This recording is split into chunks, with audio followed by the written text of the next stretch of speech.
Very warm good morning to all of you. Dear student, आज हम बात करने वाले हैं इस लेक्चर में हाइड्रोजन पेरोक्साइड के बारे में। आप सबको मालूम है जैसे ही पेरोक्साइड वर्ड आ गया it's mean that it's have peroxide linkage. तो हाइड्रोजन पेरोक्साइड की प्रिपरेशन पढ़ने से पहले हम बात करेंगे structure of hydrogen peroxide in solid phase as well as in gas phase. तो बच्चे आपको यहाँ पर मैंने एक स्ट्रक्चर बनाया हुआ है, आपको ये स्ट्रक्चर देखने से पता चल रहा है कि ये स्ट्रक्चर बिल्कुल ओपन बुक लाइक स्ट्रक्चर है। It have a open book like and non planar structure. तो ये स्ट्रक्चर कैसा है? नॉन प्लेनर है, ओपन बुक लाइक स्ट्रक्चर है। यहाँ पर ऑक्सीजन और ऑक्सीजन के बीच में बॉन्ड बना हुआ है जिसको हम क्या बोलते हैं? Peroxide linkage. यहाँ पर एक हाइड्रोजन अपर डायरेक्शन में और दूसरा हाइड्रोजन क्या है? नीचे वाली डायरेक्शन में है। तो यहाँ पर अगर आप देख रहे हैं मैंने कुछ बॉन्ड पैरामीटर्स भी लिखे हुए हैं। देखिए बॉन्ड पैरामीटर आप गैस फेज में और सॉलिड फेज में अलग अलग होते हैं, ठीक है। सिमिलरली ये जो डायहेड्रल एंगल होता है जो इस प्लेन और इस प्लेन के बीच में, मतलब एक ये वाला प्लेन है और एक ये वाला जो प्लेन है, इसके बीच में ये जो डायहेड्रल एंगल है ये भी गैस फेज से जब सॉलिड फेज में शिफ्ट होता है हाइड्रोजन पेरोक्साइड तो चेंज होता है। तो यहाँ पर आप देखिए ये जो स्ट्रक्चर है वो गैस फेज में है, ऊपर बुक लाइक स्ट्रक्चर। ऑक्सीजन की bond length 147.5, OH bond line 95 picometre. और अगर हम यहाँ पे बात करें ये जो एंगल है OOH bond angle it is 94.8 degree. और अगर इस बॉन्ड एंगल की बात करें ये है 111.5 डिग्री का। लेकिन जैसे ही हम सॉलिड फेज में चेंज होता है H2O2 देन देखिए डायहेड्रल एंगल चेंज हो जाता है 111 से it ranges to 90.2 degree. And similarly ये जो OOH बॉन्ड एंगल है ये 94.8 से चेंज हो जाता है 101.9 डिग्री यानी कि लगभग 102 डिग्री में। तो कैसा स्ट्रक्चर है? Open book like structure, non planar है। Then you have to learn the bond parameters as well as bond angles. Bond angle तो आपने पक्का ही याद रखने हैं, ठीक है। अगर बेटा हम बात करें कैसा है, it is pale blue in colour, very light pale blue in colour, ठीक है। प्योर फॉर्म में अगर ये होगा तो पेल ब्लू होगा लेकिन बिल्कुल ना के बराबर, मतलब दिखेगा बिल्कुल वाटर जैसा क्लियर, ठीक है। और अगर हम बात करें डेंसर है, डेंसर देन वाटर, वाटर से ज्यादा डेंसिटी होती है यानी कि आप ये बोल सकते हो थोड़ा थिक सिरपी लिक्विड है, ठीक है ना। कैसा है? It is thick syrupy liquid, syrupy liquid, ठीक है। जैसे सिरप होते हैं कोई भी, है ना, कफ सिरप है जैसे, उस जैसा थिक लिक्विड होता है, ठीक है। This is all about the properties और structure of this hydrogen peroxide. Let me talk about the preparation of hydrogen peroxide कि आप हाइड्रोजन पेरोक्साइड को प्रिपेयर कैसे कर सकते हैं। तो let me discuss the preparation of hydrogen peroxide. देखिए बच्चे बहुत इजी सा टॉपिक है, ऐसा नहीं है कि बहुत ज्यादा मुश्किल टॉपिक है। सबसे पहले हम बात करते हैं मर्क्स प्रोसेस, इसको बोलते हैं मर्क्स प्रोसेस। देखिए बच्चे मर्क्स प्रोसेस में क्या किया जाता है? सबसे पहले लिया जाता है sodium peroxide Na2O2, sodium peroxide. Sodium peroxide की रिएक्शन करवा दी जाती है वेरी डाइल्यूट H2SO4 यानी कि 20% कंसेंट्रेशन का H2SO4 यूज किया जाता है। देखिए मुझे डेफिनेटली सबको मालूम है कि यहाँ से क्या बनने वाला है? सोडियम सल्फेट बन जाएगा Na2SO4 और साथ में क्या बन जाएगा? H2O2 hydrogen peroxide is formed in this reaction. यहाँ से ये जो सोडियम सल्फेट बन रहा है ये प्रेसिपिटेट आउट हो जाता है एज सोडियम सल्फेट डाइहाइड्रेट, ठीक है। इसके बन जाते हैं क्रिस्टल्स प्रेसिपिटेट, इनको सेपरेट आउट कर लिया जाता है living behind H2O2 in the reaction mixture. But यहाँ से जो H2O2 बनता है वो 30% कंसेंट्रेशन का H2O2 बनता है, ठीक है। बहुत सिंपल सी रिएक्शन Na2O2 सोडियम पेरोक्साइड में जब सल्फ्यूरिक एसिड की रिएक्शन करवाई जाए तो हमने कहा किस चीज की फॉर्मेशन होती है? Sodium sulphate and H2O2 is form. This is the first preparation of hydrogen peroxide, ठीक है। पेरोक्साइड किसके कारण बोला है? Due to this peroxide linkage. ये सब कोवलेंट बॉन्ड्स हैं, ये सब कैसे बॉन्ड है? कोवलेंट बॉन्ड इसके अंदर होते हैं। Now let me discuss about the second preparation. Second preparation में हम बात करें, देखिए Na2SO4 जो बनता है उसमें डेफिनेटली वैसे तो वो क्रिस्टल आउट होकर निकल जाता है लेकिन वैसे भी वो H2O2 के साथ कोई पर्टिकुलर रिएक्शन शो नहीं करता, इसलिए यहाँ से आप H2O2 बना सकते हैं, ठीक है। सेकेंड में बात करते हैं from hydrated barium peroxide, from hydrated barium peroxide. देखिए मुझे हाइड्रेटेड बैरियम पेरोक्साइड हम लेंगे, मतलब BaO2 डॉट आप यहाँ पे बोल सकते हो 8H2O, हाइड्रेटेड बैरियम पेरोक्साइड। और इसकी रिएक्शन वापस हमने करवा दी 20% कंसंट्रेशन के H2SO4 के साथ। यहाँ पर लिया था सोडियम पेरोक्साइड, यहाँ पर क्या लिया है, hydrated barium peroxide, hydrated barium peroxide. तो डायहेड्रल एंगल्स याद रखने हैं H2O2 के, BaO2 8H2O। देखिए यहाँ से भी डेफिनेटली सबको मालूम है क्या होने वाला है, BaSO4 बनेगा, साथ में हाइड्रोजन पेरोक्साइड बनेगा और जो 8 वाटर मॉलिक्यूल हैं वो अपना निकल जाएंगे सॉल्यूशन के अंदर, 8H2O, BaSO4 एंड H2O2। ठीक है, तो hydrated barium peroxide can be used to prepare H2O2। But इस रिएक्शन की एक लिमिटेशन है। क्या लिमिटेशन है, यहाँ पर देखिए ये लिमिटेशन की अगर हम बात करें, what is the limitation of this reaction. कह रहे कि यहाँ पर जैसे BaSO4 बना, ये BaSO4 it contain some heavy ion, जैसे Ba2 पॉजिटिव के आयन है इसके अंदर। ये जो Ba2 पॉजिटिव के आयन यहाँ पर बनते हैं बच्चे, ये क्या करते हैं, ये H2O2 जो यहाँ पर बनता है इसको डिकम्पोज करना शुरू कर देते हैं। मतलब Ba2 positive ion catalyze the decomposition of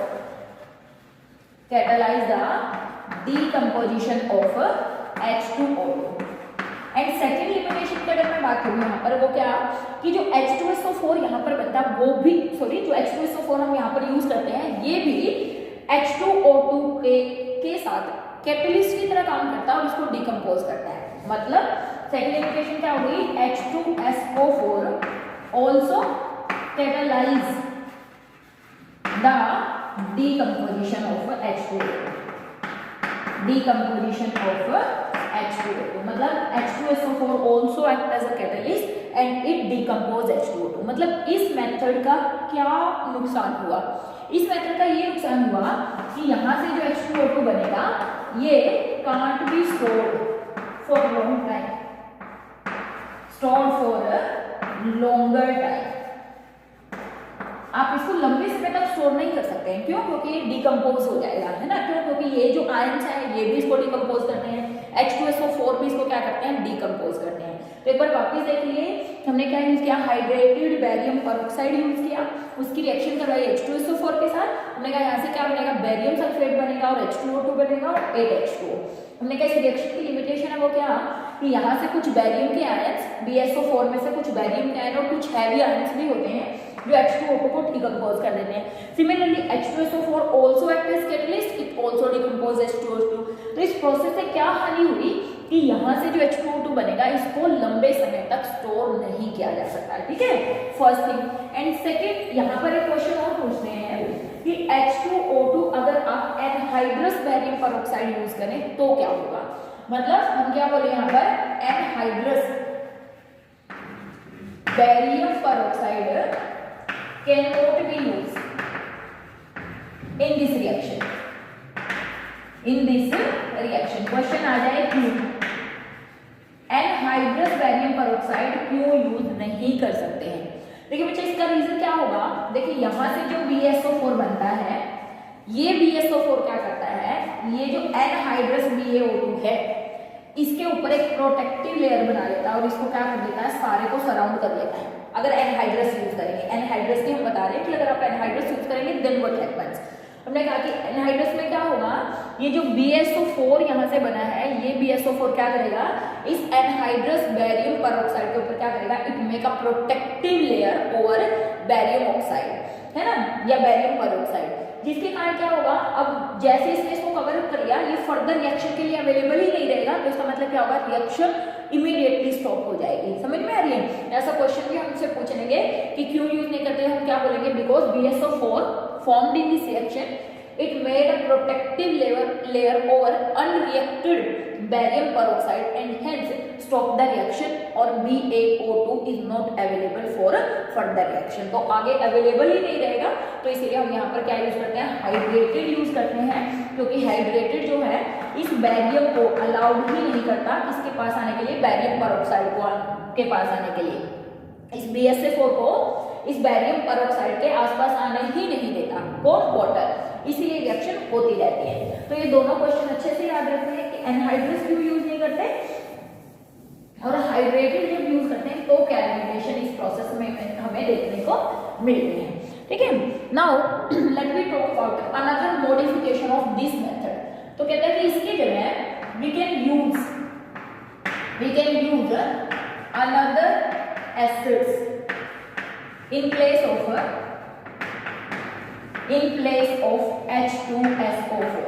और बेटा हम क्या यूज कर सकते हैं, we can use carbonic acid H2CO3 या you can say we can use H2O and CO2 and we can use H3PO4। we can use H3PO4। Phosphoric acid और carbonic acid use किया जा सकता है instead of H2SO4। Then what happen, देखिए हमने लिया BaO2 dot 8H2O, यहाँ पे रिएक्शन कराई हमने H2O CO2 means we are using carbonic acid, mild है। देन यहाँ से क्या होगा, बेरियम कार्बोनेट बनेगा, H2O2 बनेगा और 8H2O यहाँ से एलिमिनेट होगा। Similarly if we use peroxide, barium peroxide with phosphoric acid leads to the formation of a barium phosphate। ठीक है, barium phosphate plus H2O2 plus 8H2O। तो यहाँ से बेरियम फोस्फेट ये पीपीटी है, नीचे सेटल डाउन हो जाएंगे, बेरियम कार्बोनेट के भी पीपीटी है, नीचे सेटल डाउन हो जाएंगे। यहाँ से जो H2O2 निकलेगा, यहाँ से जो H2O2 निकलेगा, it have good keeping property. ठीक है ना, यहाँ से जो H2O2 निकलेगा वो क्या है, it have good keeping properties. मतलब इस H2O2 को आप लंबे समय तक स्टोर कर सकते हैं। ठीक है, क्यों? क्योंकि हमने बात करी यहाँ पर हम जो यूज कर रहे थे H2SO4 वो क्या करता था, H2O2 को कैटालाइज करता था, उसको डिकम्पोज करता था। ठीक है, और कुछ हैवी आयंस जो होते थे, बैरियम वगैरह के आयंस, वो क्या करते थे, इसको डिकम्पोज करते थे। लेकिन यहाँ पर कह रहा है जितने भी बैरियम के आयंस बनते हैं या कोई अनदर आयंस बनते हैं वो फोस्फेट की फॉर्म में या कार्बोनेट की फॉर्म में नीचे सेटल डाउन हो जाते हैं और आपको यहाँ से जो H2O2 मिलता है वो लंबे समय तक स्टोर किया जा सकता है। तो रिएक्शन तो बहुत सिंपल है। क्वेश्चन आ जाए why H2CO3 and H3PO4 phosphoric acid is preferred over sulfuric acid in the preparation of hydrogen peroxide by using hydrated barium peroxide। तो बच्चे हम क्या बोलेंगे कि यहाँ से बैरियम कार्बोनेट के आयन और बैरियम फोस्फेट के जो भी आयंस हैं, जितने भी हैवी आयंस हैं वो सेटल डाउन हो जाते हैं एज पीपीटी की फॉर्म। और दूसरी बात यहाँ से मतलब कोई भी ऐसी स्पीसीज बची नहीं है जो इस H2O2 को क्या करे, कैटालाइज करे या इसको डिकम्पोज करे H2O, और ये इसको डिकम्पोज नहीं करते हैं। इसका मतलब यहाँ से जो H2O2 बनता है it can be store for longer period, इसको लंबे टाइम तक स्टोर किया जा सकता है। ठीक है, तो this is very important method. Now let me talk about another method जिसको आप बोल सकते हो मैन्युफैक्चर ऑफ H2O2। अगर आपको लार्ज स्केल प्रोडक्शन करना है, मैन्युफैक्चर करना है इसका H2O2 का, तो आप क्या कर सकते हैं, व्हाट कैन बी डन। तो इसमें हम करते हैं बच्चे इलेक्ट्रोलाइसिस रिएक्शन। ठीक है, यानी कि नेक्स्ट जो हम प्रोसेस कर रहे हैं वो हम कर रहे हैं electrolysis of 50% solution of H2SO4। ठीक है, electrolysis of 50% solution of H2SO4। तो इलेक्ट्रोलाइसिस जब आप कैरियर आउट कराएंगे डेफिनेटली एक रिएक्शन होगी एनोड, एक होगी कैथोड, मतलब एक रिएक्शन एनोड पर होगी और एक कैथोड पर होगी। तो देखिए यहाँ से क्या होने वाला है, H2SO4 के 2 मोल्स 50% हमने यहाँ पे लिया, उसमें इलेक्ट्रिक करंट हमने पास करवाया।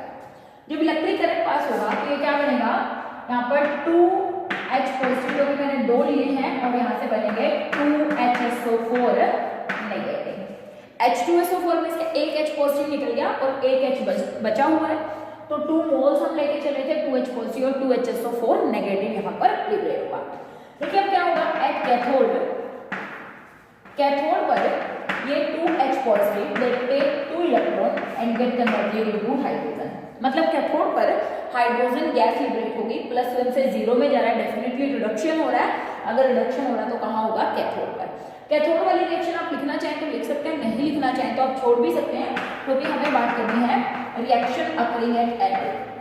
ठीक है बच्चे, एनोड पर क्या होगा, ये जो 2HSO4 नेगेटिव आयंस हैं ये डाइमराइज करके H2SO8 की फॉर्मेशन करेंगे, पर-ऑक्सो डाइसल्फ्यूरिक एसिड, पर-ऑक्सो डाइसल्फ्यूरिक एसिड की फॉर्मेशन करते हैं, पर-ऑक्सो डाइसल्फ्यूरिक एसिड।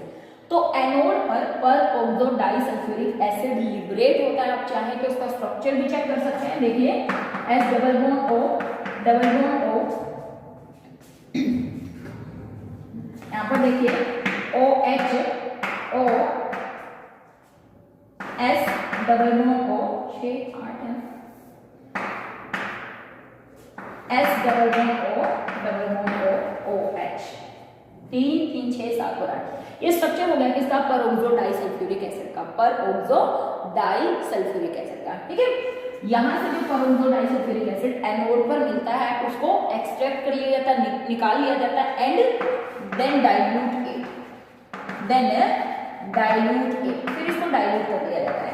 तो H2S2O8 इसको जब डाइल्यूट किया जाता है तो ये चेंज हो जाता है H2SO4 एंड H2SO5 में, जिसको हम बोलते हैं कारो एसिड, जिसको हम क्या बोलते हैं, कारो एसिड। तो देखिए फाइनली हुआ क्या, इलेक्ट्रिक करंट पास करवाया H2SO4 में, हमने कहा H पॉजिटिव HSO4 नेगेटिव बना। हमने कहा एनोड और कैथोड पर क्या रिएक्शन हो रही है, कैथोड पर हाइड्रोजन इलेक्ट्रॉन लेकर क्या निकल गया, H2 की फॉर्म में निकल गया। यहाँ पर क्या हो रहा है, एनोड पर डेफिनेटली यहाँ पर क्या हो रहा है, इलेक्ट्रॉन का लॉस हो रहा है, यही इलेक्ट्रॉन तो ये ले रहा है ना, ये जो 2 नेगेटिव था यहाँ से निकल गया 2 इलेक्ट्रॉन, ये 2 इलेक्ट्रॉन इसमें लिए हैं। ठीक है, तो क्योंकि रेडॉक्स रिएक्शन है तो ऑक्सीडेशन और रिडक्शन हो रहा है। ये HSO4 एनोड पर जाकर डाइमर बना देता है, डाइमराइज हो जाता है और बना देता है H2S2O8 पर ऑक्सो डाइसल्फ्यूरिक एसिड। इसको एनोड पे से निकाल लिया जाता है और उसको डाइल्यूट कर लिया जाता है। जब इसको डाइल्यूट किया जाता है तो हमें मिलता है H2SO4 और H2SO5, और ये जो H2SO5 है इसको फर्दर डाइल्यूट किया जाता है, then formation of H2SO4 and H2O2 take place. Finally after Caro acid dilution formation of H2SO4 and H2O2 take place.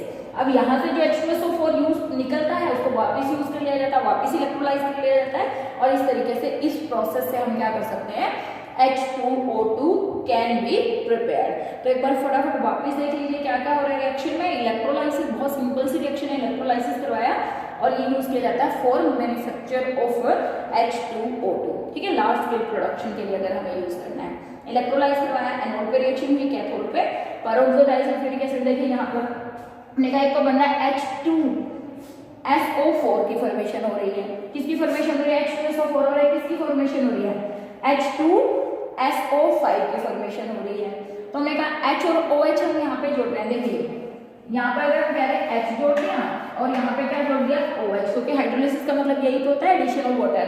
तो H यहाँ लगा दिया, OH यहाँ लगा दिया, तो ये क्या बना देखिए H2S12345 H2SO5, H2S123 H2SO4।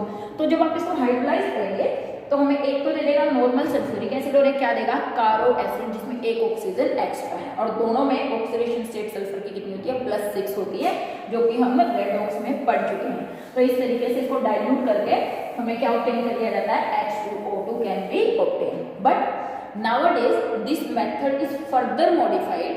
Instead of taking 2 moles of H2SO4 for electrolysis, 1 mole H2SO4 का ले लिया जाता है और 1 मोल ले लिया जाता है अमोनियम सल्फेट का। तो इसका मतलब मॉडिफिकेशन इस रिएक्शन की क्या है, modification of the previous method. तो इंस्टेड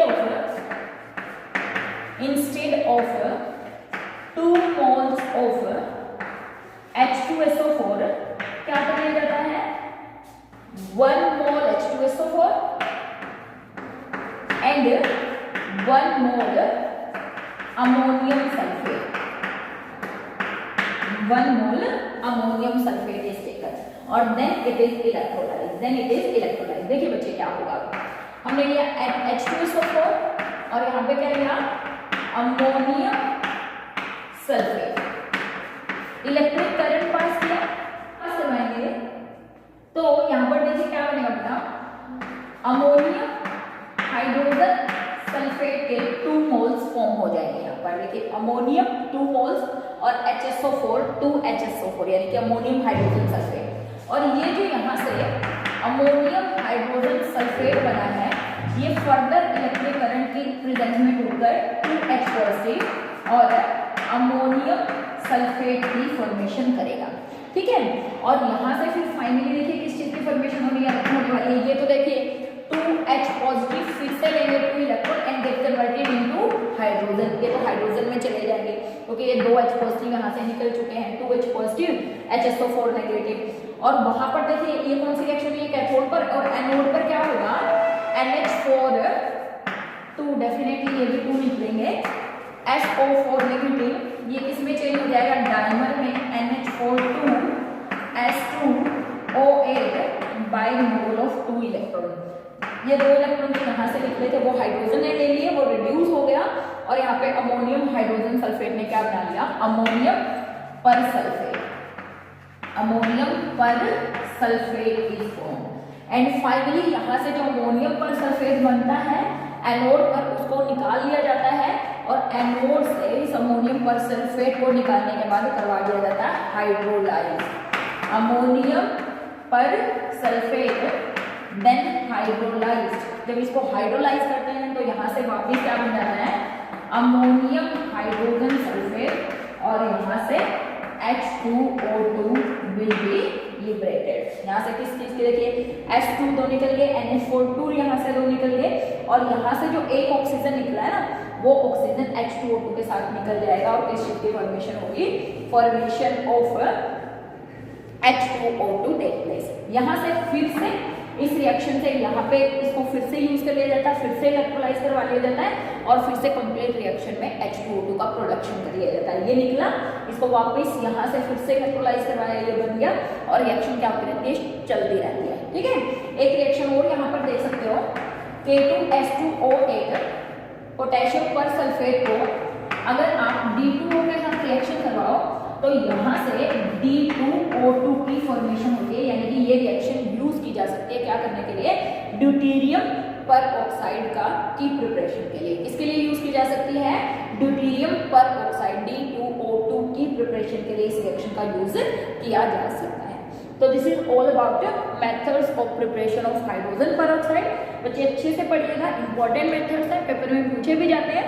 मिलेंगे नेक्स्ट लेक्चर में कुछ और प्रॉपर्टीज के साथ इसकी हाइड्रोजन पेरोक्साइड। तब तक हैव अ नाइस डे बच्चों।